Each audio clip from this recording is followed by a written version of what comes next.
जय श्री कृष्ण दोस्तों संत कबीरदास जी कहते हैं कि जिस मनुष्य के भीतर से पानी की इच्छा यानी चाह निकल गई, उसका मन बेपरवाह हो गया। बेपरवाह का मतलब स्वतंत्र हो गया। जिसे दुनिया से कुछ नहीं चाहिए वही असली सम्राट है। जब तक हमारी कोई इच्छा अधूरी है, हम उस इच्छा के गुलाम हैं। भगवान की कोई इच्छा अपूर्ण नहीं है, भगवान की कोई इच्छा नहीं है, इसलिए वे परम स्वतंत्र हैं। दोस्तों, जब सिकंदर भारत आया तो उसकी भेंट एक दिगंबर फकीर से हुई जो नदी किनारे मस्ती में बैठा था। सिकंदर ने कहा, मेरे साथ चलो, मैं तुम्हें दुनिया का सारा ऐश्वर्य दे दूंगा, और नहीं चले तो गर्दन काट दूंगा। वह फकीर खिलखिलाकर हंसा और बोला, सिकंदर, तू मुझे डरा रहा है? तू तो मेरे गुलामों का गुलाम है। सिकंदर दंग रह गया। फकीर बोला, क्रोध और लोभ मेरे गुलाम है। मैं जब चाहता हूं उन्हें इस्तेमाल करता हूं, पर तू क्रोध और लोभ का गुलाम है। वे तुझे नचाते हैं और तू पूरी दुनिया में भटक रहा है। तू स्वतंत्र कहां है? दोस्तों, जो अपने मन और इंद्रियों के वश में है वो कैदी है, और जो अपने मन का मालिक है वही स्वतंत्र गुण का धनी है। दोस्तों, यहां एक बहुत बड़ा रहस्य है। अध्यात्म कहता है कि जब हम परमात्मा में पूरी तरह समर्पित हो जाते हैं, तभी हम इस संसार से पूरी तरह स्वतंत्र हो पाते हैं।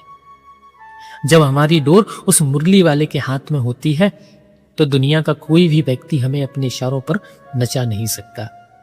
यही असली स्वतंत्र है। जब तक हम खुद को स्वतंत्र मानते हैं, हम माया के जाल में फंसे रहते हैं। जैसे ही हम कहते हैं, प्रभु मैं आपका हूं, हम माया से ऊपर उठ जाते हैं। दोस्तों, स्वतंत्र शब्द दो शब्दों से बना है, स्व और तंत्र। स्व का अर्थ है अपनी आत्मा और तंत्र का अर्थ है शासन या आधार। हमें जीवित रहने के लिए हवा चाहिए, सुखी होने के लिए धन और संबंधों की अपेक्षा है, यहां तक कि हमारी बुद्धि भी विचारों के अधीन है। लेकिन भगवान वे अन्यान अपेक्षितवम, उन्हें स्वयं के अलावा किसी दूसरे की अपेक्षा नहीं है। वे किसी कारण से सुखी नहीं होते, वो स्वयं सुख का स्वरूप है। इसलिए उन्हें सच्चिदानंद कहा जाता है, जहां आनंद किसी विषय से नहीं आता बल्कि उनके होने मात्र से ही आनंद है। एक कुम्हार को घड़ा बनाने के लिए मिट्टी, चाक और डंडे की आवश्यकता होती है। एक चित्रकार को चित्र बनाने के लिए रंग और तूलिका चाहिए। लेकिन भगवान की स्वतंत्रता का चमत्कार देखिए, वे निमित्त भी खुद हैं और उपादान भी स्वयं है। दोस्तों, भगवान ने इस सृष्टि को अपने से अलग किसी और वस्तु से नहीं बनाया।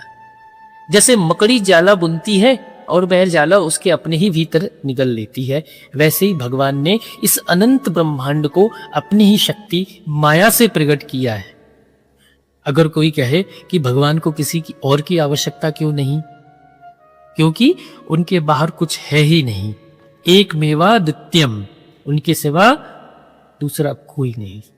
तो दूसरा क्यों? उनकी इच्छा ही शक्ति है और उनका संकल्प ही सृष्टि है। यही उनकी परम स्वतंत्रता है। दोस्तों, संसार का सुख कैसा है? ये विषयाधीन है। हमें रसगुल्ला खाकर सुख मिलता है, पर वह सुख रसगुल्ले में नहीं है। वह रसगुल्ला तो केवल एक माध्यम है जो क्षण भर के लिए हमारी इच्छा को शांत करता है और हमारे भीतर दबे हुए आनंद की एक झलक दिखा देता है। भगवान विषय रस नहीं चखते, वे स्वयं रसो वैसा यानी रस स्वरूप है। उन्हें सुखी होने के लिए किसी सुंदर दृश्य, मधुर संगीत या स्वादिष्ट भोजन की प्रतीक्षा नहीं करनी पड़ती, वे पूर्ण काम है। दोस्तों, अगर हम स्वतंत्रता का गूढ़ अर्थ समझें तो इच्छाओं का ना होना। जिसके पास इच्छा है वह इस संसार का गुलाम है। चूंकि भगवान की कोई अपूर्ण इच्छा नहीं है, इसलिए वे पूर्ण स्वतंत्र हैं। हम अपनी इच्छाओं के पिंजरे में बंधे हैं और वे संकल्पों के स्वामी होकर आकाश की तरह मुक्त हैं। अब दोस्तों एक प्रश्न उठता है, हमें इस गुण से क्या लेना देना? तो दोस्तों हम भगवान के अंश हैं। जैसे अग्नि का छोटा सा कण भी स्वभाव में अग्नि ही होता है, वैसे ही हमारी आत्मा का मूल स्वभाव भी स्वतंत्र है। बंधन क्या है? शरीर, मन और अहंकार के साथ खुद को बांधना, ये परतंत्रता है। और मुक्ति क्या है? जब हम यह जान लेते हैं कि मैं यह नश्वर शरीर नहीं, मैं तो उस अविनाशी परमात्मा का अंश हूं। इतना सोचने मात्र से हम स्वतंत्र होने लगते हैं। दोस्तों जिस दिन हमारी खुशी बाहरी वस्तुओं जैसे पद, प्रतिष्ठा, प्रशंसा, इन पर निर्भर होना बंद हो जाएगी, उसी दिन हमारे भीतर भी भगवान के इस दिव्य गुण की किरण प्रकट होने लगेगी। महापुरुषों का कहना है, संतों का कहना है कि स्वतंत्रता ही परम सुख है और पराधीनता ही परम दुख है। आत्म अनुभव ज्ञान की जब जागी कब लीन, और तब जीव भयो स्वतंत्र ही काल रहो अधीन। जिस क्षण मनुष्य को आत्म अनुभव हो जाता है, वह इस संसार की बेड़ियों से स्वतंत्र हो जाता है। फिर समय यानी काल भी उसे डरा नहीं सकता। आज से हम अपनी खुशियों की चाबी दूसरों को देना बंद करेंगे। हम विषय के दास नहीं बल्कि भक्ति के सम्राट बनेंगे।